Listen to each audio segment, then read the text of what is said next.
It is time for Pints and Paints. Time of the week again, we've got another episode of Pints and Paints. Once again, dropped the ball, missed last week. For those of you who don't know or don't live in Ontario, I'm from a place called Chatham, Ontario, and we had some pretty crazy weather with some ridiculous flooding that caused the River Thames to spill its banks, and just the line of work that I am in wreaked havoc on some telecommunications stuff, and as such I was very, very busy over the last week. So this is actually my first day off in 10 days, and the number of hours I worked, I've never worked so much in my life. Basically worked 2 full weeks in a 1 week period in the last 5 days specifically. So apologize for not having Pints and Paints up, but we're going to chalk that one up to weather.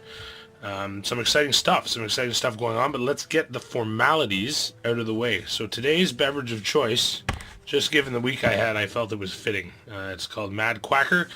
It's by Lake Wilcox Brewing Company out of Vaughan, Ontario.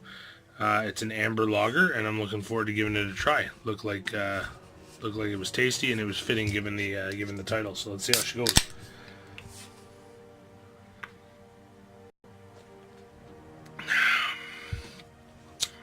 Good.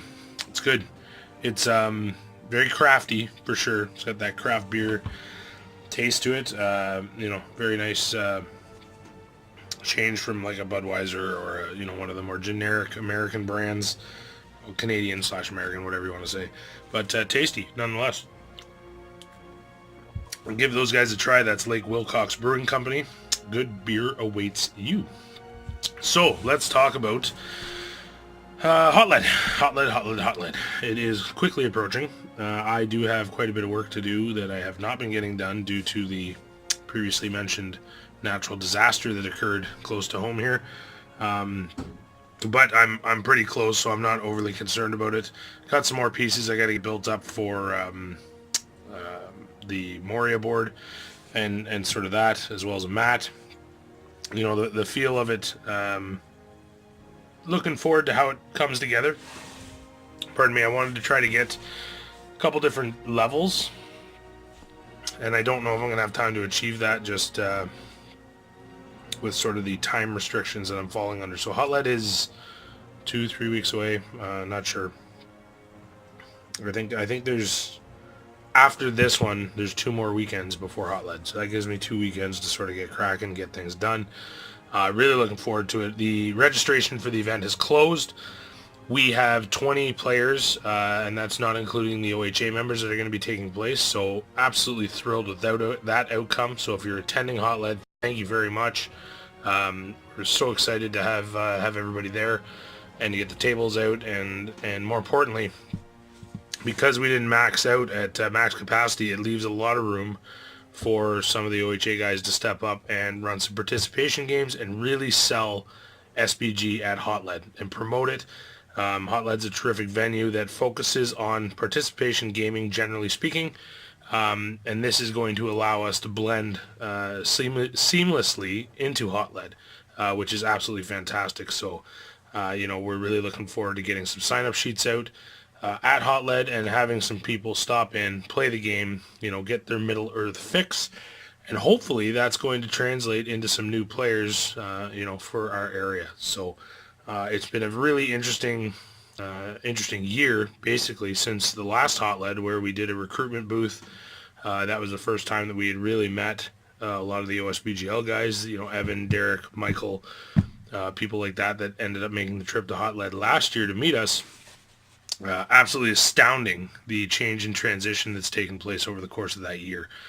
So really looking forward to building on that growth that has taken place. The OHA has really exploded as far as the social media content, the followers, things of that nature. We couldn't be happier with how that's going. So it's time to start maybe thinking about the next step. We definitely want to be focusing on what we're doing currently, the 2 marquee OHA events. But there's a little bit of discussion there about the future. So Definitely excited to share that with you guys and to share that with that discussion with some other members at hotlead specifically. It's gonna be awesome. So really looking forward to pulling everybody together at hotlead. And even the gaming aside, I'm really looking forward to going out, having a bite to eat, having some pints or tea or whatever. For those of you who don't drink beer, I'm looking your way, Don Barnett. Old Barney does not enjoy a pint, so we're going to make sure that there's some tea there for him. But either way, to each their own. As you know, on this channel, we are firm believers in hydration. Generally the alcoholic type, but we fully support any level of hydration. So here's to you, old Barney. So the 20 players, not sure where the other OHA players are going to flesh out the number at final, what the final numbers are going to be. As well as, I know that there's been some issues related to people being able to get there on the Friday night. So, we're going to make sure that we have a ringer available to step in to fill any possible gaps. That way, each match is even so that one side's not getting an unfair advantage. But the system itself should work out fairly simple. I mean, you got a good versus an evil. You play out, you're going to run for your VPs. Obviously, we're going to be picking scenarios, but they're going to be tailored more to combat. I will be honest with that, as we're trying to get that sort of War of the Ring feel.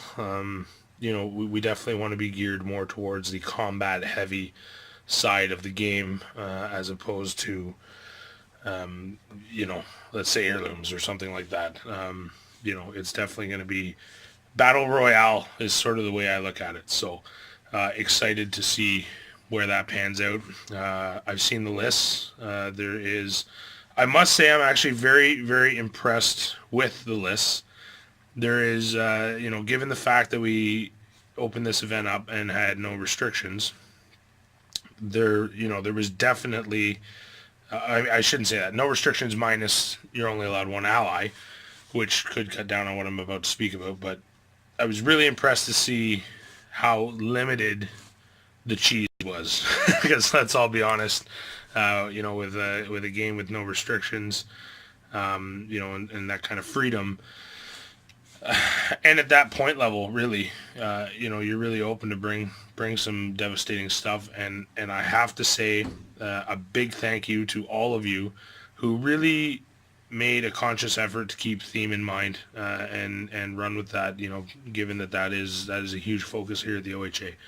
So interesting. I'm not going to share any of the lists. That is going to be information that is sort of game time decision. There's only two individuals that have seen the list. That's myself and George, and that's probably going to stay that way up until the event. So it's going to be interesting to see who matches up with who. And how we're going to do that process, given the fact that we are huge on theme. If we get an opportunity to say pit, just for the sake of argument, say an Iron Hills force versus an Easterling force on something that looks, Iron Hills-ish or Erebor-ish, we're probably going to do it. So just keep that in mind, that, we're going to massage things, I guess would be the best way to put it, to get the most themed combats possible, at least for the first round. And then after that, obviously our TO master Evan Woodruff will handle the matchups and how we go from there. So getting super excited, can't wait. We got a fantastic room booked at the Garden Park. We got a nice king suite, so hopefully there's going to be some room. Love to have some of the guys up for some drinks. The bar in the actual venue itself is awesome. They do food.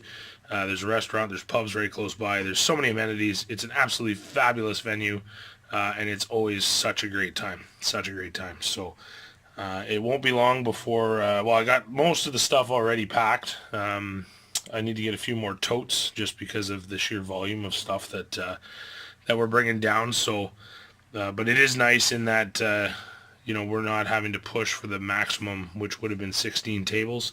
So at this point, I think we're going to be bringing between, I want to say it's up to 12 tables, up to 12. and that's going to include the table or up to 2 tables for running the demo game. 12, 13, I guess, would be the proper number. But obviously that's still some logistical discussions that we're going to have closer to. So all the OHA guys are going to be bringing 2 armies, good and evil, just in case. So that's going to be fun. I've got to sit down and actually put something together.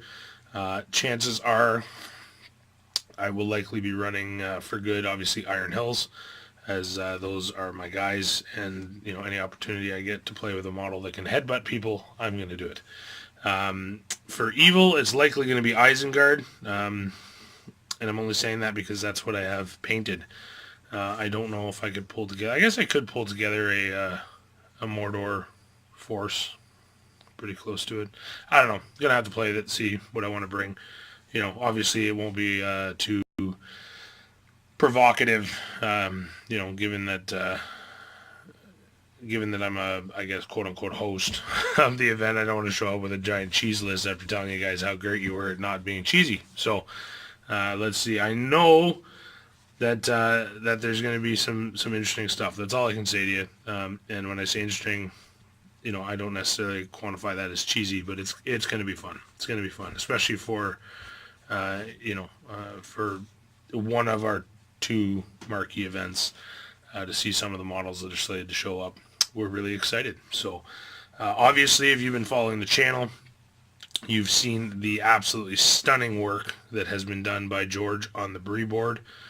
He's also got some Rohan stuff on the go. The guy has been an absolute machine.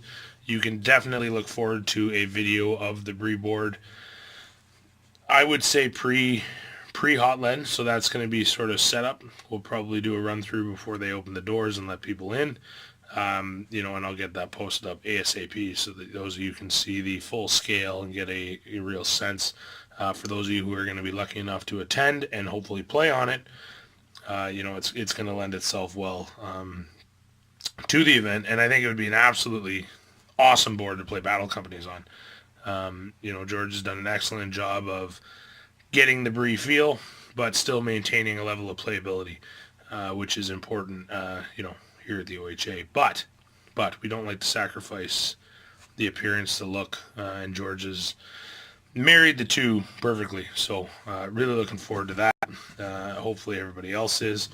The people that are on the way, a lot of them that I've had the pleasure of meeting, I know they're going to absolutely love what they're going to see. So George, everything's really gone out. So, there's obviously going to be prizing. There's going to be all kinds of goodies available.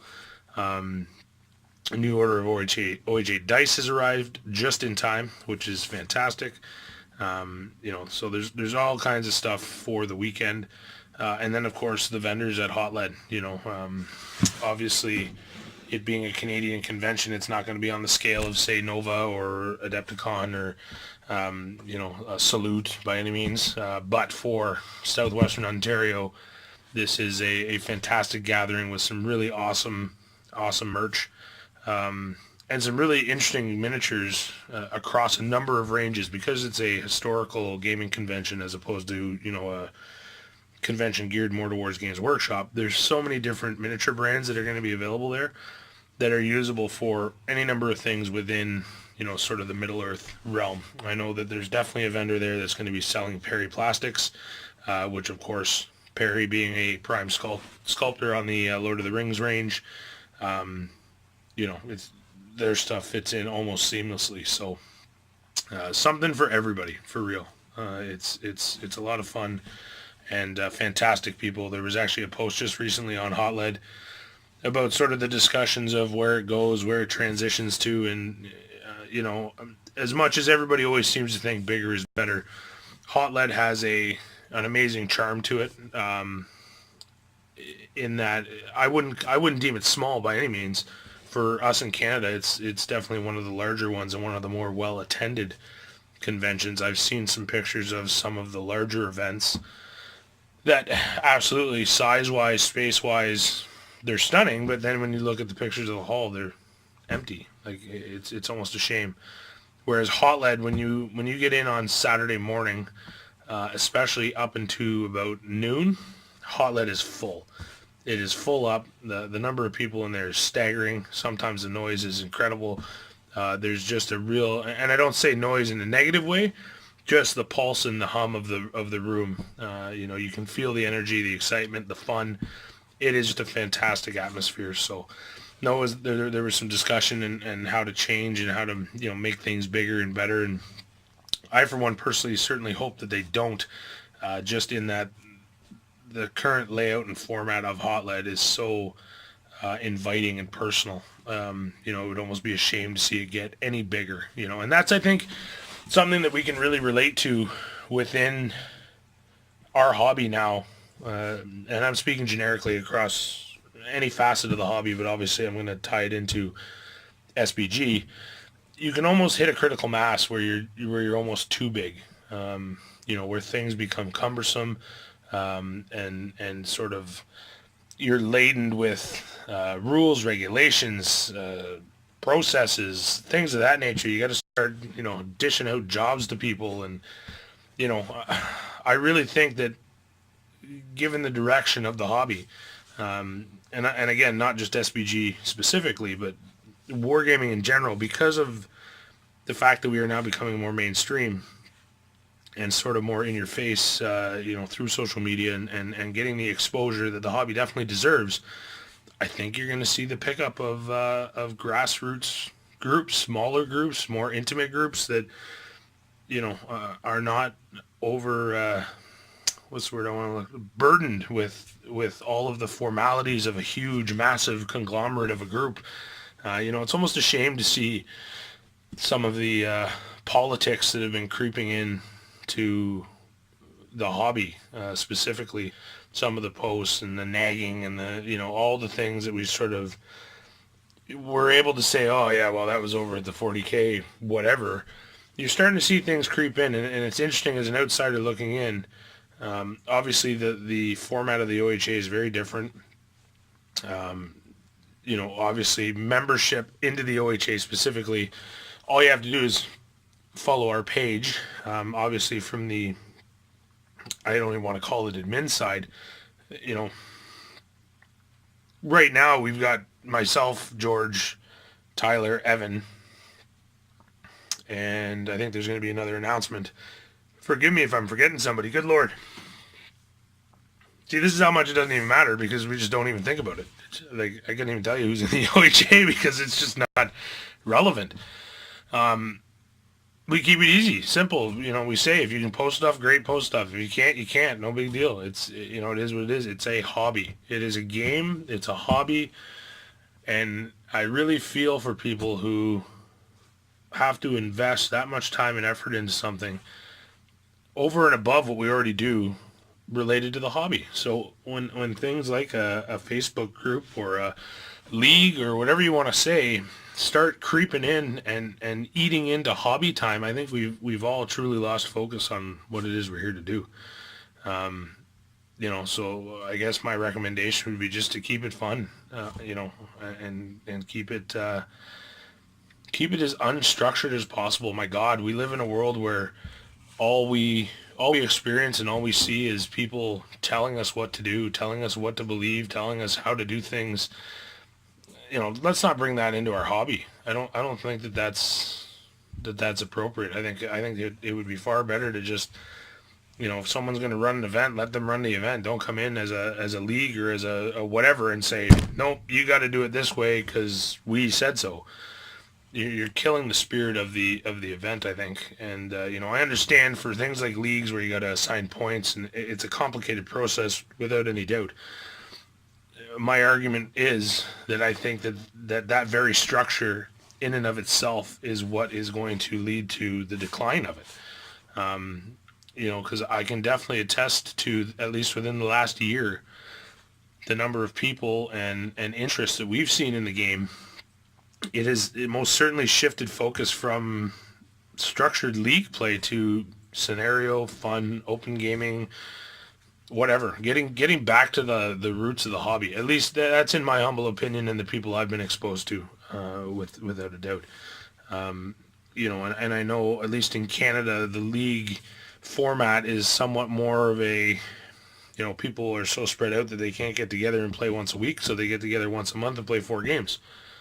Absolutely fantastic. That's great. Anytime people are throwing dice and playing games, I think it's terrific. It's just I would try to steer clear of the formalities and the overbearing structure that's sort of creeping into the game. But anyways, that's my 2 cents. It's probably not even worth 2 cents, but anyways, this is a platform for me to share my ideas, so I felt the need to do so. But at the OHA, we're just here to have some pints and throw some dice. That's it. So, I hope you guys all have a great weekend. I hope lots of hobby projects are going on. People are getting their armies prepped and ready for hotlead because you're running out of time. And I can't wait to see, what's coming. See the miniatures and sort of what. Obviously, when you got an event going on, you're really focused on the event. You're pushing, so it sort of leaves the window open to where's the OHA going from here. So stay tuned for that. We're going to come back with some more information on that after some key discussions take place, and look for some exciting news. So that's Jason for Pints and Paints. Cheers. Have a great weekend. And hopefully, barring any natural disasters, maybe I'll see you next week. Cheers, guys.